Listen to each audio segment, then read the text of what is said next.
तो स्त्री 2 की स्टार्टिंग ठीक वहीं से होती है जहाँ पर स्त्री पार्ट 1 की एंडिंग हुई थी। और स्त्री पार्ट 1 के एंड में हमने ये देखा था कि राजकुमार राव यानी कि विक्की स्त्री की चोटी को काट देता है, जिस वजह से स्त्री की सारी पावर्स चली जाती है और वो पावरलेस होकर उनके गांव से दूर चली जाती है। अब इसीलिए स्त्री 2 की स्टार्टिंग में हम ये देखते हैं कि जैसी स्त्री विक्की के गाँव चंदेरी से बाहर जाती है, वैसे गाँव के अंदर एक दूसरा शैतान हाजिर होता है और ये शैतान होता है सरकटा, जो कि जमीन के अंदर से बाहर आता है। सरकटा बेसिकली एक ऐसा मॉन्स्टर होता है जिसका शरीर काफी ज्यादा बड़ा और पावरफुल होता है और इसके साथ ही सरकटे का जो सर होता है वो भी उसकी बॉडी से अलग होता है। और सरकटा जब चाहे तब अपने सर को अपनी बॉडी से जोड़ भी सकता है एंड उसे फिर से अलग भी कर सकता है। और इसके सर के कटे होने की वजह से इसका नाम सरकटा पड़ता है। मूवी की स्टार्टिंग में जैसे ही सरकटा जमीन फाड़कर बाहर आता है, वैसे ही वो गाँव की लड़कियों का शिकार करना स्टार्ट कर देता है, क्योंकि उसके बाहर आते हम ये देखते हैं कि सरकटा गाँव में घूमकर एक ऐसी लड़की को देख लेता है जो लड़की अपने घर के बाहर खड़ी होकर सिगरेट पी रही होती है। और फिर इसलिए सरकटा धीरे से उसके पास जाता है एंड वो उस लड़की को पकड़कर अपनी दुनिया में ले आता है, जो दुनिया बेसिकली सरकटे का रियाल होता है। और फिर इस तरह से हमें पता लगता है कि चंदेरी गांव से स्त्री के जाने के बाद अब एक नई मुसीबत सामने आई है जिसका नाम है सरकटा।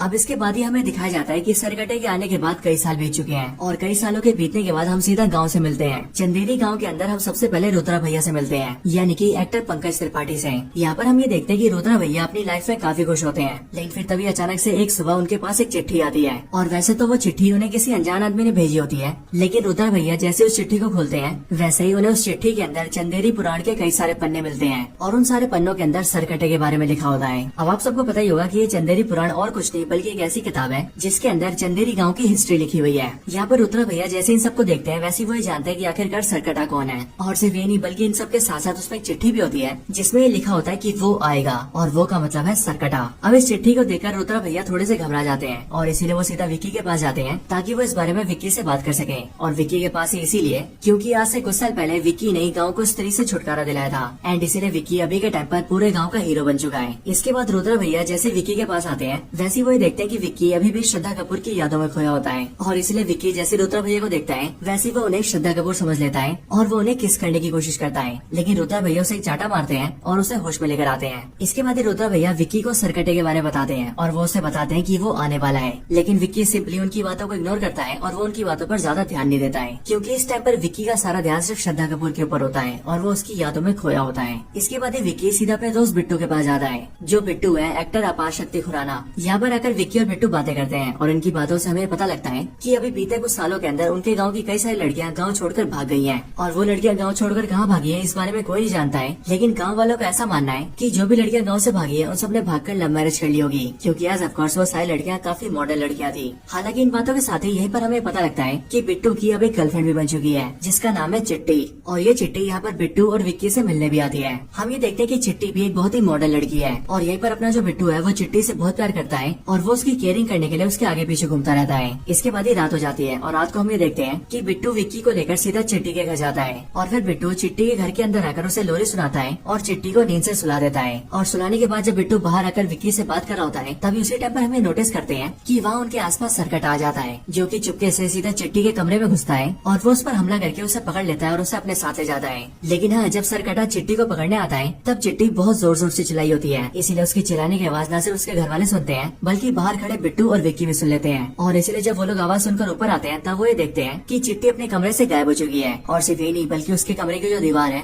वो दीवार भी टूटी हुई है एंड उसे देखकर ऐसा लग रहा है कि जैसे कोई बड़े साइज का आदमी दीवार तोड़कर बाहर निकल गया हो। लेकिन हाँ, यहाँ पर कमाल की बात तो ये होती है कि दीवार पर जैसे इंसान का आकार होता है वैसे आकार में वहाँ पर मुंडी का आकार नहीं होता है और इसीलिए ये देखकर विक्की और बिट्टू भी काफी डर जाते हैं। लेकिन इसके बाद ही वो लोग आसपास के सभी लोगों को इकट्ठा करते हैं और फिर वो सब मिलकर चिट्टी को ढूंढने लगते हैं। लेकिन फिर तभी रोड पर एक आदमी उन सबको बताता है कि उसने उसे देखा है जो चिट्टी को लेकर गया है, और वो ये बताता है कि जो चिट्टी को लेकर गया है वो देखने में काफी ज्यादा बड़ा था और उसका सर भी नहीं था, यानी कि उसका सर कटा हुआ था। ये बात सुनकर गाँव के लोग काफी डर जाते हैं। लेकिन फिर तभी विक्की यहाँ पर ये नोटिस करता है कि उससे काफी दूर जंगल की तरफ श्रद्धा कपूर खड़ी है और फिर इसीलिए विक्की अकेला जल्दी से उसके पास जाता है और वो श्रद्धा कपूर से मिलता है। श्रद्धा कपूर से मिलकर वो पहले तो उससे ये पूछता है कि आखिरकार वो इतने साल तक कहाँ पर थी, लेकिन यहाँ पर श्रद्धा कपूर विक्की की इन बातों को इग्नोर करती है और वो विक्की को बताती है कि असल में गाँव में एक नया राक्षस आ गया है जिसका नाम है सरकटा, और जिस तरह से स्त्री आदमियों को टारगेट करती थी ठीक उसी तरह से सरकटा वुमेन्स को टारगेट करता है, वो भी उन वुमेन्स को जो कि काफी ज्यादा मॉडर्न होती है। हालांकि यहाँ पर श्रद्धा कपूर थोड़ी देर विक्की से बातें करती है एंड उसके बाद ही वो वहाँ से गायब हो जाती है। लेकिन अब विक्की को न सिर्फ सरकटे के बारे में सब कुछ पता चल गया होता है, बल्कि वो इस बात को भी मान लेता है कि सरकटे नाम का कोई राक्षस गाँव में आ चुका है। इसके बाद ही विक्की सीधा रुद्रा भैया के पास जाता है, जहाँ जाकर वो देखता है कि वहाँ पर उसका दोस्त बिट्टू भी बैठा हुआ है। यहाँ पर आकर विक्की उन दोनों से सरकटे की बात करता है और फिर विक्की रुद्रा भैया से इसके बारे में और ज्यादा जानकारी मांगता है, जिस पर रुद्रा भैया उसे बताते हैं कि वो कुछ टाइम से सरकटे के बारे में सारी जानकारी इकट्ठा कर रहे हैं और इसीलिए वो सरकटे के बारे में सब कुछ जान चुके हैं। वो बताते हैं कि सरकटा आज से बहुत साल पहले एग्जिस्ट करता था, वो भी उस टाइम पर जिस टाइम पर स्त्री एग्जिस्ट करती थी। बेसिकली सरकटा एक इंसान था जो कि साइज में काफी ज्यादा बड़ा था, लेकिन सरकटा एक अमीर, अय्याश और एक दारूबाज इंसान था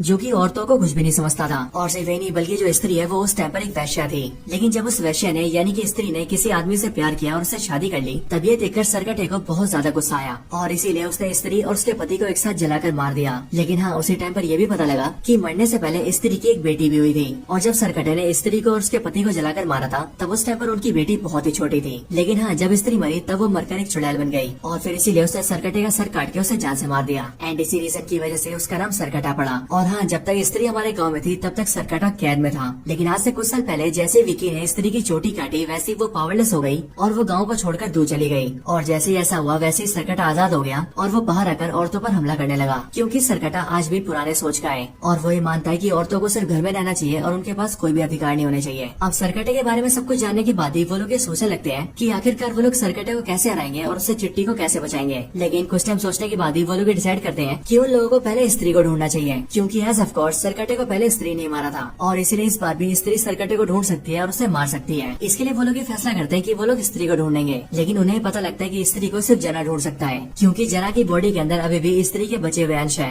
इसके लिए विक्की और बिट्टू सीधा जना को ढूंढते हुए उसके पास जाते हैं और जब वो दोनों जना से मिलते हैं तब हमें पता लगता है कि वो वाला पूरा सीन बेसिकली भेड़िया का पोस्ट क्रेडिट सीन है, क्योंकि इस टाइम पर विक्की और बिट्टू जैसे जना से मिलने आते हैं वैसे वो लोग ये देखते हैं कि वरुण धवन भेड़िया बन चुका है। लेकिन विक्की और बिट्टू को ऐसा लगता है कि वो भेड़िया नहीं बल्कि एक कुत्ता है और इसीलिए वो लोग भेड़िया को इग्नोर कर देते हैं और जना को लेकर सीधा अपने गाँव वापस आ जाते हैं। चंदेरी गाँव लाने के बाद ही विक्की और बिट्टू जना को पूरी सच्चाई बताते हैं और इसीलिए सारी सच्चाई को जानकर जना काफी ज्यादा डर जाता है और इसीलिए जना उनका साथ देने के लिए भी मना कर देता है। लेकिन विक्की और बिट्टू जना के साथ जबरदस्ती करते हैं और वो दोनों जना और रुद्रा भैया को लेकर सीधा उसी जगह पर जाते हैं जहाँ पर स्त्री वन के अंदर स्त्री से फाइट हुई थी, क्योंकि उन चारों को ऐसा लगता है कि शायद से स्त्री उन्हें वहीं पर मिलेगी। अब यहाँ पर जब ये चारों होते हैं तब यहाँ पर उन्हें स्त्री तो नहीं मिलती, लेकिन उनका सामना यहाँ पर सरकटे से हो जाता है जो कि उन सब पर हमला कर देता है। और सरकटे के हमले में हम ये देखते हैं कि जना बुरी तरह से बेहोश हो जाता है और उसके दिल की धड़कन और सांसें चलना भी बंद हो जाती है। इसीलिए रुद्रा भैया, विक्की और बिट्टू को ऐसा लगता है कि जना मर चुका है। लेकिन बिल्कुल 2-3 मिनट बाद ही जना फिर से जिंदा हो जाता है और जिंदा होने के बाद ही वो इन तीनों से कहता है कि उन्हें यहाँ से भागना पड़ेगा, जिसके बाद ही वो चारों के चारों वहाँ से भागते हैं और सरकटा उनका पीछा करने लगता है। इसके बाद ही वो चारों भागकर सीधा गाँव के एक चौराहे पर आ जाते हैं और वहाँ आकर वो लोग सरकटे से छुपने की कोशिश करते हैं। लेकिन सरकटा उन चारों को ढूंढ लेता है और वो अपने धड़ की मदद से उन चारों को मारने लगता है। और सिर्फ ये नहीं बल्कि वो विक्की का गला भी दबा देता है और उसकी गर्दन दबाकर उसे हवा में उठा लेता है। और फिर यहाँ पर गला दब के विक्की मरने ही वाला होता है कि तभी हम ये देखते हैं कि सरकटे के ऊपर कोई हमला कर देता है और वो हमला करने वाला और कोई नहीं बल्कि श्रद्धा कपूर होती है, जिसने कि सरकटे पर हमला किया होता है अपनी चोटी से। क्योंकि अगर आपको याद हो तो स्त्री वन के एंडिंग में हमने देखा था कि श्रद्धा कपूर स्त्री की चोटी को अपनी चोटी में मिला लेती है और इसीलिए अब स्त्री की सारी पावर श्रद्धा कपूर के अंदर है, विच मीन्स वो काफी ज्यादा पावरफुल बन चुकी है। हालांकि यहाँ पर श्रद्धा कपूर अपनी पावर्स का यूज करके सरकटे से फाइट तो करती है, लेकिन हम ये जानते हैं कि सरकटा श्रद्धा कपूर से भी काफी ज्यादा पावरफुल है। बट तभी श्रद्धा कपूर सरकटे को रोकने में कामयाब हो जाती है।